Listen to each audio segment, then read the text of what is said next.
আমাদের এখানে মানে কয়দিন ধরে এত বৃষ্টি হচ্ছে, এত বেশি বৃষ্টি আর ভালো লাগছে না। আর আজকেও সকালে একটু বৃষ্টি হয়েছে, আর এই গাছটাও একদম পড়ে গেছে। উপকারেই তো, তাহলে কিন্তু আমি শেষ।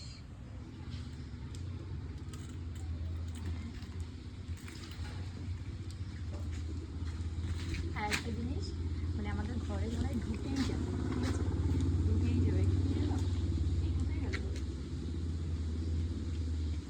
এই গাছটা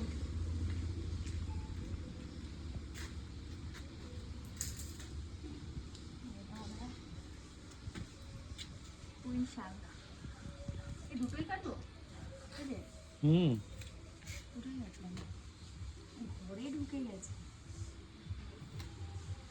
এই দুটোই আমাদের রান্না করে আরো থাকবে।